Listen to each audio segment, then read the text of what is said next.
Hi guys, welcome back to the channel, and we got a fun video for you today because we got our boy Pete from Loaded Mag, and we're going to be talking about Anderson, about Vlachodimos, Elanga, all the rest.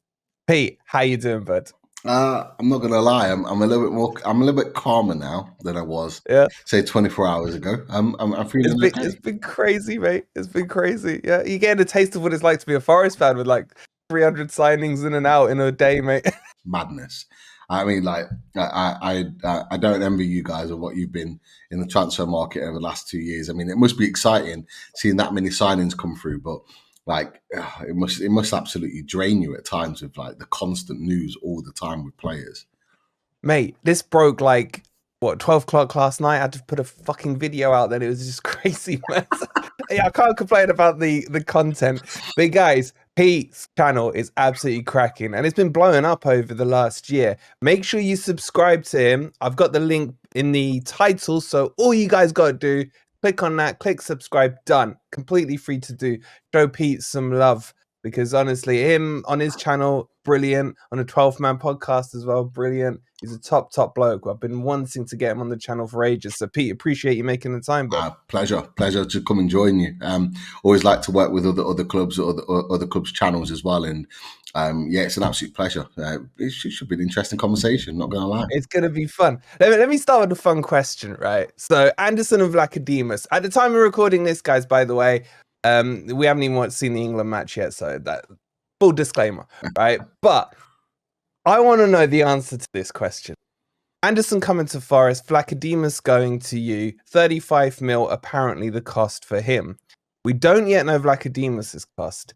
Who's pulling whose pants down, mate? Who's getting the better end of this deal from a Newcastle perspective for you guys? I'm not going to lie. I woke up this morning to Elliot Anderson being sold for 35 million, and I was just like, what is going on here? Like, there was rumors last night of being around sort of 10 million, and it was a bit like, Yeah. it's a little bit low. We'd have liked a bit more, but for 35 million, we're like, yeah. As much as he's a homegrown lad and he's got massive potential, only 21 years old, 35 million. We are 100% winning in that particular deal. There's no doubt about it. Now, in a couple of years' time, you may see the value in that. A little bit like what we did with Anthony Gordon when we signed him for 45 million from Everton. A lot of people laughed at it, and now you're seeing the fruits of that labour, like with the work that he's put in. It could well be the same for Elliot Anderson, but at this moment in time, I would say we've probably got the one up there in terms of the amount of money that the deal is. That's not what I want to hear, mate, right? After what you lot did to us with John Joe and the price we paid for Wood, right? And I can go back. I can go back to when you nicked Genus off us and Darlow. You know, there's history here. Yet for some stupid reason, I still have a soft spot for Newcastle. I don't know why, but I reckon you haven't pulled our pants down. Right? I'll tell you why. Because I think one Vlachodimos will be sold to you overinflated. I think the only pants being pulled down, when I think about it logically, are the bloody Premier League's ones with the whole PSR stuff. I reckon we'll probably end up paying you like a net 15 for Anderson. But I've also got a feeling that you guys are going to be coming back in for Elanga once we get into the new financial year and things have kind of settled down. So what we might see is a correct market price for Vlachodimos, and then you boys come in again for Elanga and maybe pay a little bit over the odds. But I don't know, it's exciting. I'm just speculating here, mate. So can we agree that the Premier League's pants are pulled down? Because I can't deal with another John Joe pants pulling here, mate. Yeah, no, look, one thing I have to say is that you're not getting a bad player in Elliot Anderson at all. Like, you're not. Like, he is a good player, and he's got the potential to be a very good player. Like, we had visions of him. If it wasn't for PSR, so yeah, I agree with you. First and foremost, we are having the Premier League's pants down in terms of the fees that are being paid out 100%, and they deserve it because they're the reasons why clubs like ours are having to do these type of deals, because their PSR is there to protect that top six, like cartel is what they're called. However, with regards to Elliot Anderson, as much as people might go, oh, a bit overflated, expensive, that he is a good player and he will improve your midfield. There's no doubt about it. And I think with regular game time, because this is the thing, he plays on the left side of our midfield three, but Joe Linton starts there when fit. He's number one. Number two, Joe Willock. He'll be second choice. And those two have been injured a lot this season, as has Elliot Anderson. But when Elliot Anderson's come back, he's played really well in that position, but he's not quite at their level yet, but he will get there. And we expected him to develop and be that player for us in, say, a year or two's time. But unfortunately, this has happened, and I think you'll see the benefit of that, because I think he's going to come into your team and play week in, week out. And with that, I genuinely think you are going to see the best of him. It's just a shame that he never scored a goal for his boyhood club. I was in the away end, away at Forest when he did score, and it got ruled out.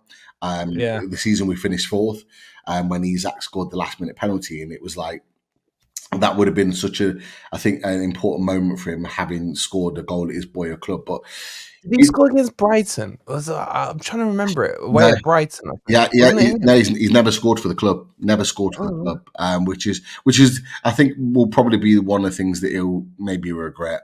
Or not regret, but or like sort of look back at and think, I wish I'd have done that. But look, you're getting a good player who's only going to get better the more games he plays, and I think he would definitely add something to your midfield. Big stock, he's a stocky lad. He put on some size in pre-season last season, and he was our best performer in pre-season. He's a big, strong lad, can put himself about, get stuck in a challenge. Technically, he's got better. His range of passing is good. He can break the lines, because he was originally a left winger, moved into the centre midfield by Eddie Howe, and he's got those traits. The only thing I'll say is that he lacks that kind of explosive pace. That's not to say that he's slow. He's not, but he hasn't got that explosive pace. That kind of acceleration, 0 to 100 kind of thing, But the thing is, I've been speaking to a few of my Geordie mates, and a few of them are telling me different positions for him. Like you said, that's what they told me. Started left wing, ended up central. But there's a lot of talk that some people are saying they think he could be a 10. I don't know if that's my Geordie mates trying to say that with the dream of you guys getting Morgan Gibbs-White back the other way, and they're trying to think maybe this can materialize into some form of swap. But do you see him more as an 8 rather than a 10 and where he's playing currently? He wants to play 10. He wants to. Okay. And he has played there. Certainly when he was kind of in his youth days, and he had an outstanding loan for Bristol Rovers. Where he ended up getting them promoted. Like at times single-handedly, he was outstanding, and he was playing off the left and drifting into the number 10, even on loan for them. So he can play in that position, and he's shown he can play really well in those little pockets. So I think he can, and I know you talked about Elanga before, but we have been scouting Morgan Gibbs-White for a year now, and any chance that Anthony Gordon gets, he's always bigging up Morgan Gibbs-White, because obviously the under-21s, they won the trophy last season. They're really close friends, so there is that link there, and you've touched on it. And I actually agree with you. I do think, regardless of whatever fees we get for your goalkeeper, is it, how do you pronounce his name? Vlachodimos. Vlachodimos. And whatever we receive for you for Anderson, I do genuinely think we will be working together again over the course of summer. And I wouldn't be surprised if it is Morgan Gibbs-White that is. Shut up, man! You're not getting him, man. Go away. I am adamant. I do think that he's a player that Eddie Howe loves. We've been linked with him all year, and I'm not saying we'll get him, but I wouldn't be surprised if that's a deal that we come back to, like you said, once this PSR rubbish is out the way and the deadline passed into July before the season. I wouldn't be surprised if that's a deal that's done. And the thing is, mate, with Morgan Gibbs-White, I know you're right. He has been linked really heavily with Newcastle. In January, I was worried at one stage you were going to pick him up in that transfer window. The only thing I don't get with Morgan Gibbs-White at Newcastle is that he plays the 4-3-3, which you do well. I don't know where you'd fit him in, because when we played that formation under Cooper, he was shoved out onto the right-hand side where he didn't really do that great, if I'm being honest with you, mate. And once Nuno came in and put him into the middle, back into his 10, we saw him flourish back again. I mean, would you change your formation if you got Morgan Gibbs-White? How do you guys see him fitting in? And who's he replacing really in the team? There's two positions where I think I can see him. The one thing that I think what Eddie Howe loves in him is his versatility, because he can play in a number of positions. Not that he's a specialist in any of those positions, but he will play there and play well in those positions, which is key. So for me, the way we set up, I can see him either playing on the right-hand side of a midfield three, because Longstaff's currently there. Yeah. I think Tonali will maybe come back into that position when he's back from his ban, or deputise for Bruno as the number 6. So that will allow space for Morgan Gibbs-White to play there potentially. Because I think with Longstaff, he's only got a year left on his contract. He may well be sold. And I know Leicester were linked to him a couple of weeks ago. Yeah. Or he comes and plays on the right-hand side of a forward three, which I know you mentioned he did that before. He didn't play very well there. But I think the way we set up and the way our system is, I do think that we could get the best out of him in that position. I think he offers a lot more than Miguel Almiron, who we believe will be leaving the club, probably hopefully going to Saudi when their window opens on the 17th of July. So I do see either one of those positions as a place where Morgan Gibbs-White can play. And it might well be that he manoeuvres between the two until one of those places kind of gets nailed down as his own. But he's still... I see what you're saying. Yeah, it makes sense. If I was... Yeah, I'd be putting him in that midfield. Yeah. But with Newcastle playing more attacking football than Forest, he could actually flourish on that right-hand side, because you're going to be spending more time than not. Why am I talking about this? No, stop. Carry on. No, seriously, no. I'm not like, mate, I've had to freaking fend off the Chelsea fans trying to get Murillo off us and stuff. Yeah. If you lot are watching, I told you, if I'm speaking to other YouTubers, do not let me big up our players. Remind me to tell them they're crap. They would never want them and overpay it. But you can have Matt Turner, mate. Like, seriously, let me just touch on Vlachodimos, because I'm intrigued on your thought on it. Yeah. I want to know from you, Wolfie. I want to know, because I don't know too much about him. I know he played in the Champions League for Benfica, and that he was highly regarded there. I think you paid something like 9 million for him. But I've heard that Forest fans aren't a big fan of his. Like, tell us about him, man. I'll be honest with you. I still have hopes. Well, I don't really care now if he's not our problem anymore. But I think his problem was the deal to get him in came in just slightly too late, because we'd just got Matt Turner in. And Cooper put Matt Turner in at number 1. And then Matt Turner, shockingly enough, started quite well in the Premier League. Vlachodimos didn't really get a chance until Turner started fucking up big time. And then when he came in, he didn't make any mistakes, but he didn't make any saves. Yeah, he was just like a goddamn marquee, just standing there in the goal, just doing nothing. Yeah. But I don't think he got a run in the team. Now, you can't discredit his history. Like you said, Benfica, Champions League, well regarded in European football and what have you.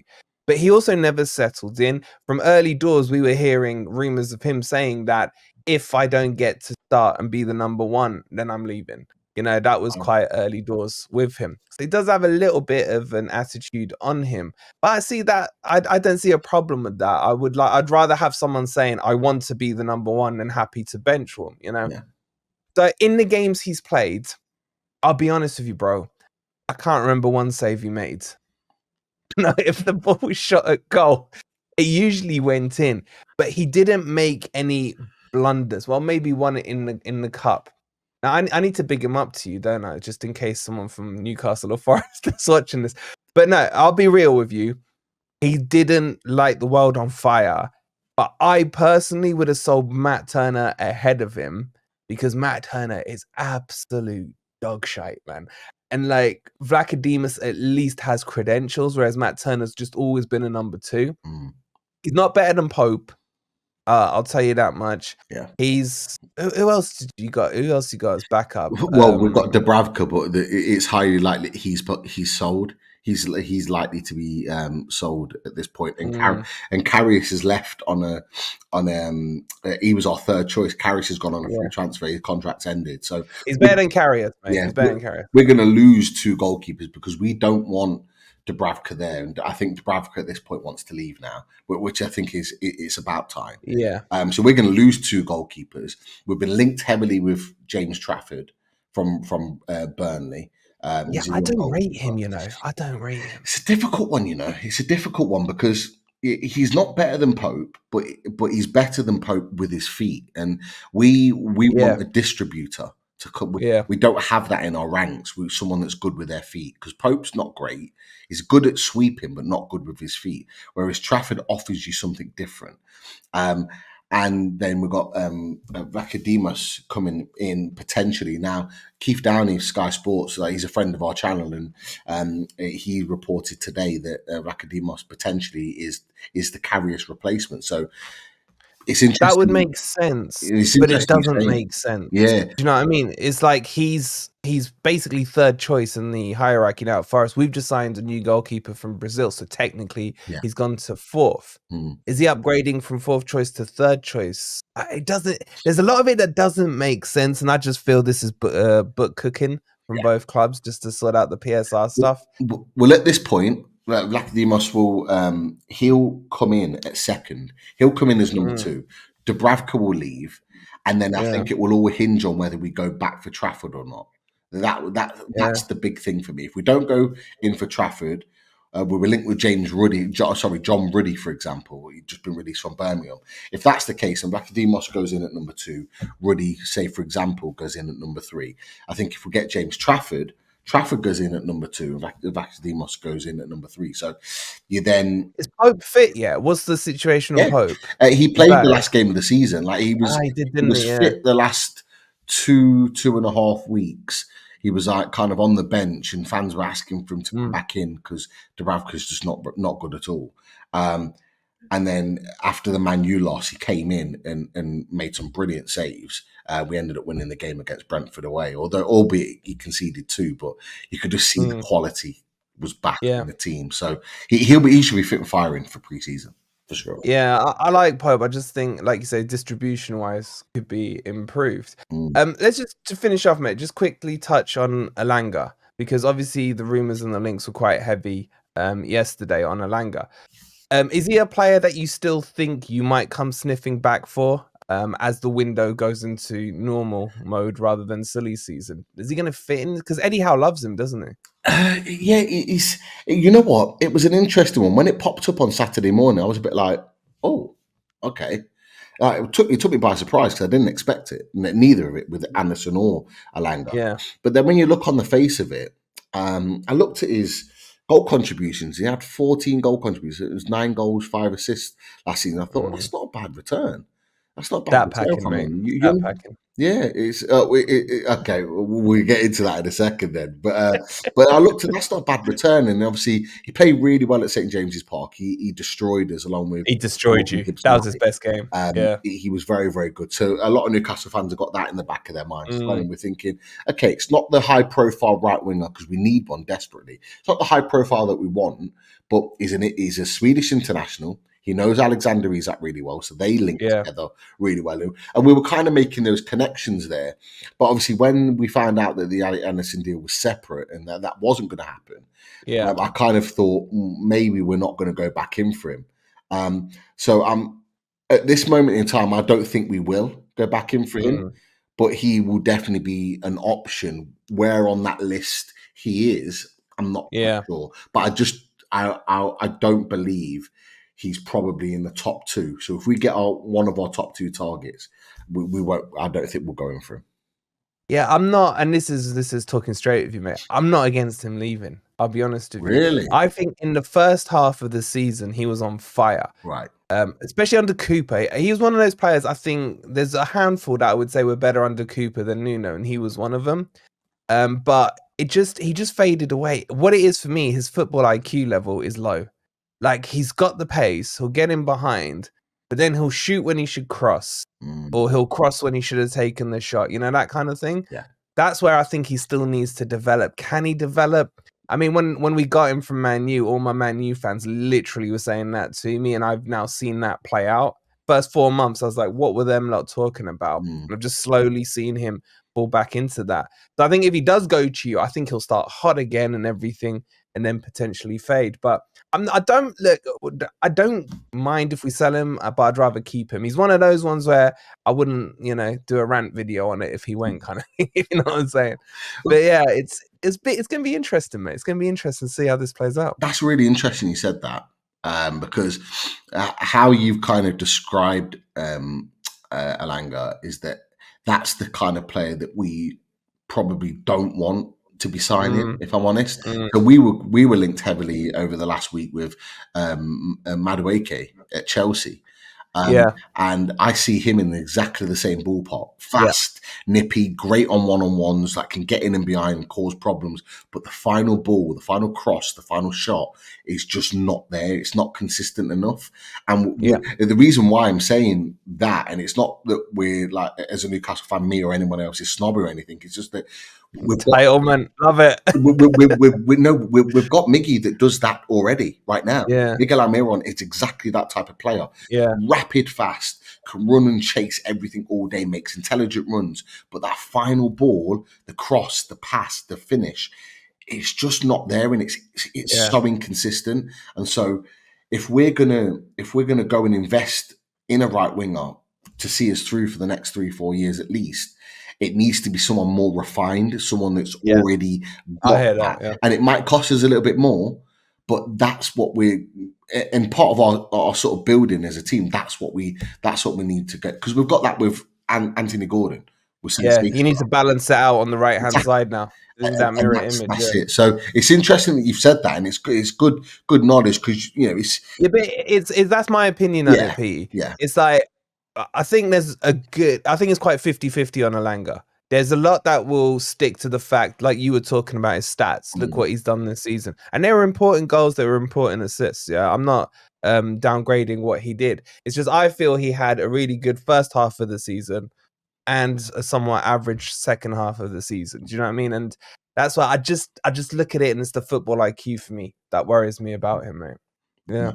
But listen, man, I know you gotta get to the England game. It's been we've been wanting to do this for ages, and I can't thank you enough for coming on, mate. And guys, if you haven't subscribed yet, I'm giving you fair warning now. Go, it's just in the title. Just go click it. Make sure you subscribe. Pete's a legend.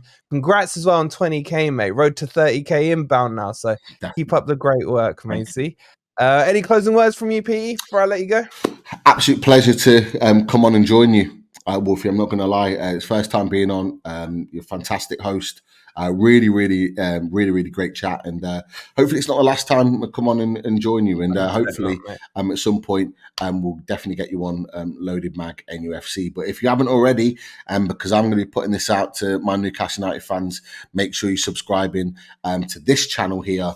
And watch all the Nottingham Forest content as well. It's been a pleasure, and hopefully it's not the last time we do business with you this summer. Well, as long as we keep our pants up, mate, I'm happy to do business. On that note, guys, like, subscribe, and we'll see you on the next video. Come on, you Reds.